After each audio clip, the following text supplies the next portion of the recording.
Prudence n'avait peur ni des rôdeurs, ni du froid, ni du vent, ni de la vie elle-même.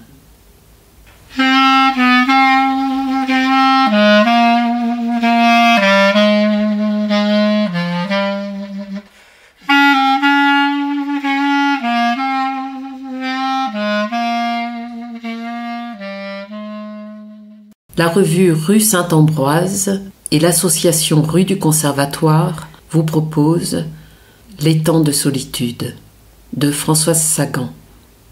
Nouvelle extraite du recueil Les meilleures nouvelles françaises du XXe siècle, paru en octobre 2022 aux éditions Rue Saint-Ambroise. Lectrice Nathalie Bécu, musique Charlie Nelson.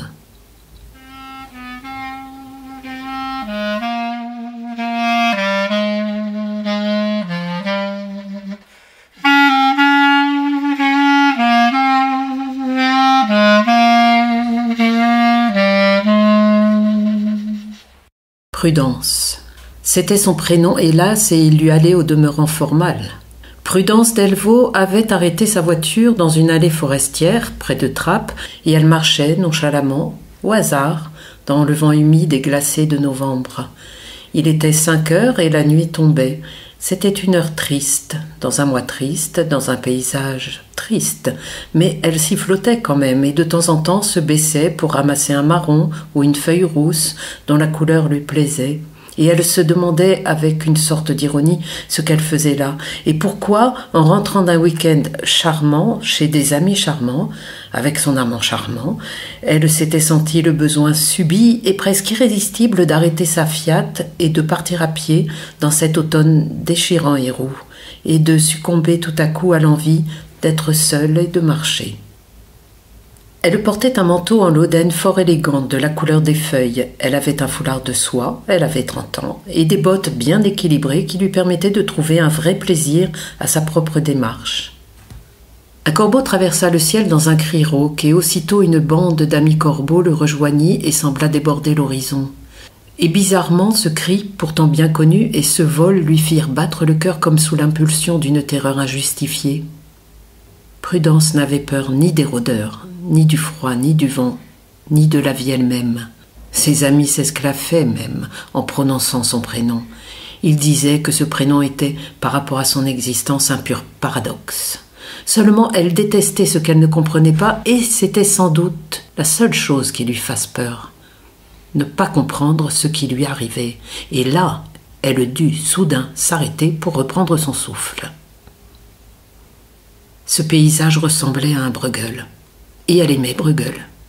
Elle aimait la voiture chaude qui l'attendait et la musique qu'elle allait déclencher dans cette voiture. Elle aimait l'idée de retrouver vers 8 heures un homme qu'il aimait et qu'elle aimait et qui se prénommait Jean-François. Elle aimait aussi l'idée qu'après leur nuit d'amour, elle se lèverait en bâillant, boirait très vite un café que lui ou elle aurait confectionné pour l'autre. Et l'idée aussi de se retrouver demain dans son bureau, parlant de publicité avec Marc, qui était un excellent ami et avec lequel elle travaillait depuis plus de 5 ans. Il se dirait en riant que le meilleur moyen de vendre telle lessive était de démontrer que, finalement, cette lessive l'avait plus gris et que les gens avaient plus besoin de gris que de blanc, de terne que d'étincelant, de fatigué que d'inusable. Elle aimait tout ça, en fait. Elle aimait bien sa vie. Beaucoup d'amis, beaucoup d'amants, un métier drôle, un enfant même, et du goût pour la musique, les livres, les fleurs et les feux de bois. Mais ce corbeau était passé, suivi de sa folle équipe, et quelque chose lui déchirait le cœur, quelque chose qu'elle n'arrivait pas à cerner, ni à expliquer à qui que ce soit, ni, et là c'était grave, à s'expliquer à elle-même. Le chemin bifurquait vers la droite. Il y avait un panneau annonçant, promettant, étang de Hollande. L'idée de ces étangs dans le soleil couchant, avec des roseaux, des ajoncs, des canards peut-être, la séduisit immédiatement et elle accéléra le pas. Effectivement, l'étang fut là, très vite. Il était bleu et gris et s'il n'était pas couvert de canards, il n'y en avait pas l'ombre d'un même. Il était néanmoins jonché de feuilles mortes qui s'enfonçaient lentement, les unes après les autres, dans une dernière spirale, et qui toutes semblaient demander aide et protection. Toutes ces feuilles mortes avaient des airs d'Ophélie. Elle avisa un tronc d'arbre, sans doute abandonné par un bûcheron peu consciencieux, et s'y assit. De plus en plus, elle se demandait ce qu'elle faisait là. Elle finirait peut-être par être en retard. Jean-François serait inquiet, Jean-François serait furieux, et Jean-François aurait raison. Quand on est heureux qu'on fait ce qu'il vous plaît, et qu'on plaît aux autres. On ne doit pas traîner sur un tronc d'arbre, seul, dans le froid, au bord d'un étang dont on n'avait jamais entendu parler auparavant. Elle n'avait vraiment rien de neurotique, comme ils disaient les autres en parlant des gens malheureux, en tout cas de ces gens qui ont du mal à vivre. Comme pour se rassurer, elle prit une cigarette dans la poche de son manteau, découvrit avec soulagement un criquet dans l'autre poche et alluma sa cigarette. La fumée était chaude et âcre, et le goût de la cigarette lui sembla inconnu. Il y avait pourtant 10 ans qu'elle fumait la même marque. Vraiment, se dit-elle, peut-être avais-je simplement besoin d'être un peu seule. Peut-être n'ai-je jamais été seule depuis trop longtemps. Peut-être cet étang a-t-il un charme maléfique? Peut-être n'est-ce pas le hasard, mais la fatalité qui m'a menée à ses bords? Peut-être est-ce une longue suite d'enchantements et de maléfices qui entourent les étangs de Hollande, puisque tel est leur nom. Elle mit la main sur ce tronc d'arbre contre sa hanche et éprouva le contact du bois, rugueux, usé, patiné, sans doute par la pluie et par la solitude, car enfin qu'y a-t-il de plus seul et de plus triste qu'un arbre mort, coupé, abandonné, et ne servant à rien, ni à faire du feu, ni à faire des planches, ni à faire un banc d'amoureux. Le contact de ce bois, donc, lui inspira une sorte de tendresse, d'affection, et à sa grande stupeur, elle sentit des larmes monter à ses yeux. Elle considéra le bois, les veines du bois, encore qu'elles fussent très difficiles à voir. Grises, presque blanches dans ce bois déjà gris et déjà blond.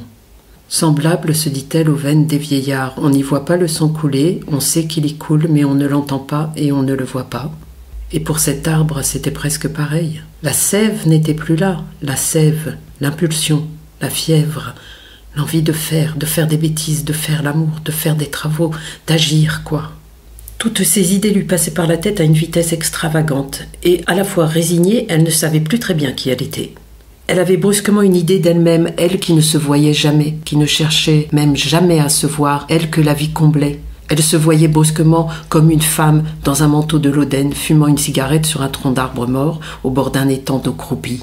Il y avait quelqu'un en elle qui voulait absolument fuir cet endroit, retrouver la voiture, la musique dans la voiture, la route et les 1000 moyens d'éviter la mort, les 1000 ruses que doivent utiliser les automobilistes adroits pour éviter l'accident. Quelqu'un qui voulait retrouver les bras de Jean-François, les cafés de Paris, le gin, les tziganes, les siphons et l'électricité, cher à Guillaume Apollinaire. Mais il y avait quelqu'un d'autre en elle qu'elle ne connaissait pas, enfin dont elle n'avait jamais fait la connaissance jusque-là, et qui voulait regarder la nuit tomber, les temps s'installer dans le noir et le bois devenir froid sous sa main. Et peut-être, et pourquoi pas, ce quelqu'un voudrait-il plus tard marcher vers cette eau, avoir froid d'abord, et puis s'y enfouir, s'y perdre et aller retrouver tout au fond, sur un sable doré et bleu, les feuilles mortes qui y avaient été happées tout au long du jour.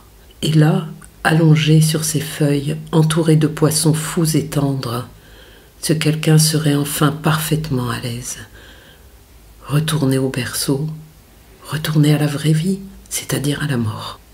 « Je deviens dingue », pensa-t-elle, et une voix lui susurrait « Je t'assure que c'est la vérité, ta vérité. » Et c'était, semble-t-il, la voix de l'enfance. Et une autre voix, acquise, celle-là, à travers 30 années de bonheur d'hiver, cette autre voix lui disait « Ma petite fille, il faut rentrer et prendre des vitamines B et C. Il y a en toi quelque chose qui cloche. » Bien entendu, ce fut la deuxième voix qui l'emporta. Prudence Delvaux se releva, abandonna le tronc d'arbre, l'étang, les feuilles et la vie. Elle revint vers Paris, ses divans, ses bars, ce qu'on appelle l'existence. Elle revint vers son amour qui s'appelait Jean-François. Et elle mit la musique dans la voiture et elle conduisit très attentivement et elle sourit même de cette demi-heure d'égarement. Mais il lui fallut 2 mois pour oublier les étangs de Hollande, pas moins. En tout cas, elle n'en parla jamais à Jean-François.